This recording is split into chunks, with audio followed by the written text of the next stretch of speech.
Hello and welcome to this month's Bullish on Business video series. I'm your host and Certified Master Coach, John Randall. We have a value-packed video for you today on one of the most important topics, tax savings ideas. I tell you, the quickest path to your top clients' hearts and your top prospects' hearts is through tax savings. We have top advisor Drew Watson sharing what he's doing, lots of great ideas to save taxes for your best clients. So take these ideas and deliver them, even if it's just to your one or two top clients. Go to your prospects and leverage this to maybe turn them into new clients. Another great strategy with this information is strengthen the relationship with your CPAs. Bring these new ideas to them. See if this can turn into an introduction to one of their clients that you're not working with, or use some of these things to cultivate maybe a new relationship with a new CPA. We look forward to seeing a lot of you coming up in D2 Live in Charlotte. We also have a very timely investment update from D2 investment guru Drew Watson, so be sure to check that out. Everyone stay bullish. Let's finish this year strong, and we'll see you in Charlotte for D2 Live. Take care. Hello D2. Welcome to the November 2017 Bullish on Business video series. I'm Drew Watson. We've had some market action that's finally started to go both ways, in that we've had a few days of losses as the date of this taping, but for the month of November we're still positive. Big news that we're seeing is that GE seems to still have a lot of trouble on their books. And the most recent plan release this morning on how they're going to fix that went over like a lead balloon. Specifically speaking, what we're looking at for the remainder of the year is the market appears to be trading on what may or may not happen with a tax reform package. As of the date of this taping, the House and the Senate packages are fairly similar, but there's about 4 to 5 key differences. Among those, number of tax rates, what they're going to do with itemized deductions, estate taxes, and most importantly, corporate tax rates. By and large, the market has taken this somewhat in stride. The pullbacks we have seen haven't been huge by any stretch, but definitely the uncertainty of anything getting done with taxes has put the market on edge just a little bit compared to the very, very low volatility that we've had. As that's been going on and taking everybody's attention, we've had a fairly decent uptick in crude oil prices. Some of that because of the hurricanes, some of it because of supply and demand, and probably the last push upward because of some instability in Saudi Arabia. I felt like we closed the year at around $54 to $55 a barrel. We're at 57 and a quarter today. It may be we get a push a little bit closer to 60, but that's given a little bit of inflation out there and has not necessarily been a bad thing.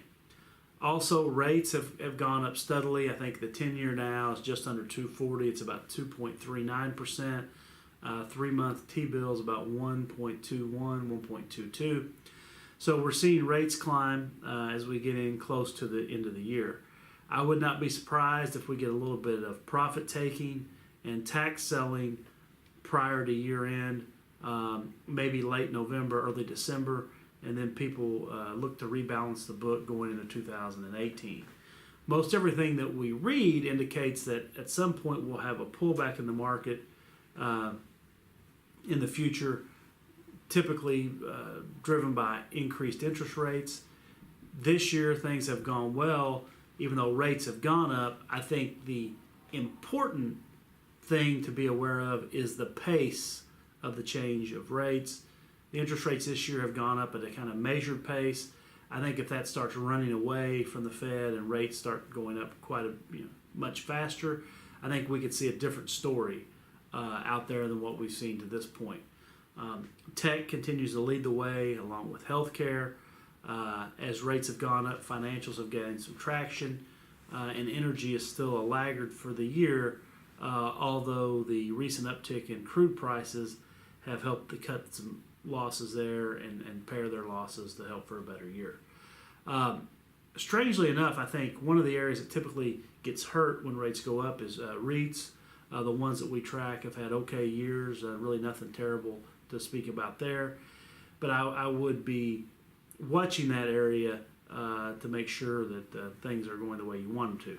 Finally, one definite laggard that's for people looking for yield. There's a lot of money been pumped into master limited partnerships, typically in the oil and gas transportation field.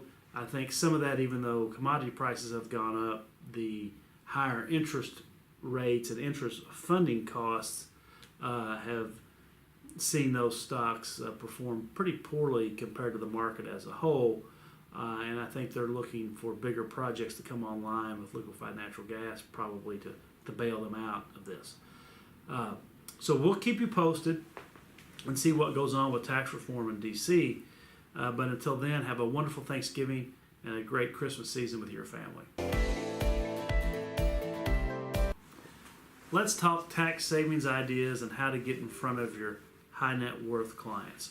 First and foremost, always have a tax sheet handy that has what the guidelines or rules are. I'm going to go forward with this presentation as if nothing happens to taxes, because as of the date of this video series, nothing has happened officially, but a few items to think about. First and foremost, for your retirees, depending on how much they're drawing in income and how much they need, I would do an in-depth study of does it make sense to have them have their taxes withheld from Social Security benefits versus grossing up their IRAs. There is a window, depending on how much they take from their IRAs and what their total income is, where it could be beneficial to them, probably to the tune of $1,500 to $2,000 a year, if they take their taxes and have the taxes withheld from their Social Security benefits instead of their IRAs. Rusty in our office, who does our financial plans, we have a detailed analysis that we do of this, and pretty much in most every case that we've run across, it does save the client some money to have income taxes withheld out of their Social Security benefits as opposed to their IRAs. If the tax law changes, we will re-look at all this, because this has been something we can hang our hat on how we save people money going forward. So for retirees, that's a no-brainer. Second, for retirees that are over 70 and a half, especially if they don't itemize, to look at what the rules are on the qualified charitable distributions. That's something that's kind of on again, off again, but it's definitely an idea that never hurts to get the clients to look at.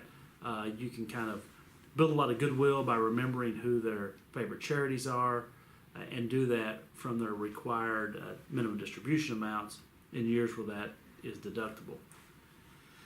Thirdly, when you work with your more accumulator clients, depending on their income levels, I think having a very firm understanding how the American Opportunity Tax Credit works. This is the credit you get for sending kids to college. Assuming you pay about $4,000 to $5,000 out of pocket, you can get a tax credit in the neighborhood of $2,000 to $2,500. The key here is not all of that credit is refundable. So if you really want to max out what your clients can do, you need to work with them on their withholding form at their employers to basically put them in a position maybe where they would typically owe money at the end of the year because of lack of withholding, and have the tax credit come in and cover it. For people that have already experienced at least one semester of college, you want to stagger out when you pay the bills. Specifically speaking, even though they get bills due that come due in December for the spring semester, you want to try to pay those in January or split it up to take advantage of the tax credit in as many years as possible. Used to, this was a 2-year credit. Now it's a 4-year credit. You need to know the specifics about it as it pertains to what you can pay, because clients, if they've saved in a 529 plan, you want your clients as their parents to have a track record where they could show they've written a check out of pocket. In most instances, it's a no-brainer to do that, because the tax credit, especially on the first half of it, is dollar for dollar, offset of tax liability, and what you write a check for. And as you go up in check, it's about 40% of what you write the check for. So understanding how the American Opportunity Tax Credit works is a great tool to use. As we get into gains and losses, one of the best practices we have is beginning the fourth quarter. We have our traders print out a list of the non-qualified accounts that are in our system and look to see who has the biggest gains or losses. The Thompson system will do this for you and get working with those clients to either trim the gains by capturing as many losses as you can, or if you're in a loss position, take gains as much as possible, or at least plan them for a loss carry forward, because they want to get this information from you instead of their tax accountant. And that can help you kind of frame the story and put it into how it impacts their much larger financial plan going forward. Other items to discuss with them with tax changes looming, and it appears that some of these are indicated in both the Senate and the House plan. If you have clients that get a large itemized deduction now because of state and local taxes, that's one discussion point that probably needs to be handled. Secondarily, if they have a lot of home mortgage interest on indebtedness above $500,000 or even close to $1 million, you may want to discuss with them as well any steps that need to be taken in case they cannot write that off. Finally, what we've seen is a potential change to the estate tax. This, I think, needs to be seen before it is believed, because I think at a minimum they're talking about doubling the exclusion. So for a married family, that puts you at around $22 million. Is that enough to cover most people? Yes. But before anybody does nothing on their estate plan, they need to see what exactly Congress is going to do. And as it pertains to estate planning, it may not always be about tax benefits that people set up the proper estate planning vehicles.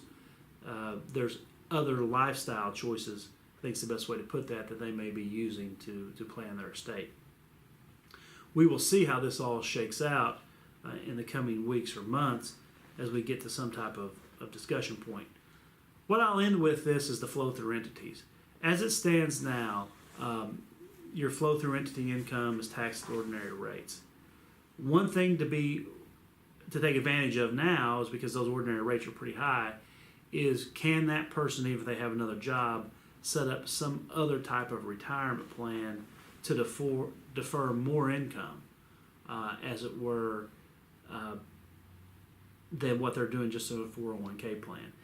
Typical instances where this really works well is someone that's already on their day job above the Social Security wage base,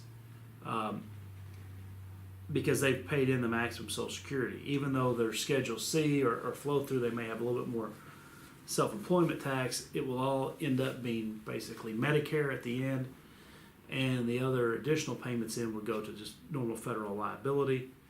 But if there's an opportunity for them to do a single K, even a defined benefit plan is the best, where they can defer money right off the top. Those are two key areas where you can save people lots of money that have flow-through businesses. It is not yet clear that this discussed and much bandied about flow-through tax reduction plan is going to impact personal service type businesses, such as what you and I do as financial advisors, doctors, lawyers, not Indian chiefs, but maybe CPAs. So it's not clear if the real definition of a flow-through entity is going to be everything that's set up as an S corp or Schedule C type business, or is it just going to be certain business types that get the tax advantage. So I would have these conversations with the clients beforehand to, one, show the client that you're prepared, show the client that you can probably have timely implementation of anything that comes down the pike, and then show the client too that you're really kind of caring about them by being proactive in what you're doing and intense in working with them to save as many dollars as possible. The other reason, and in the conversation to have in a more global perspective, is this. Taxes will get changed, yes. That doesn't mean what's put in place will stay there forever. As the political winds change in Washington and across the country, we could be in a more higher tax regime just a few years down the road. So I would let clients not take their eye off the ball, that all of this could be subject to change, and they still want to save as much money as possible in a tax advantage way as possible. I'll close with this. The real best tax savings long term, I feel like, is Roth money.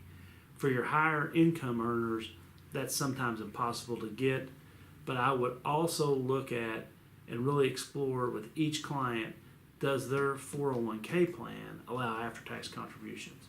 The ability to take that after-tax money and convert it to Roth money every year is something that most high-income individuals fail to do, either because they don't know that it's available or they're scared of potential tax liability. But longer term, this will save them more tax money than anything. So you all have a wonderful Thanksgiving. And once the tax law is passed, we'll have a follow-up deal with what we can take advantage of and what's changed. We promise you that. Until then, we'll see you in Charlotte, in the Motor City of the South.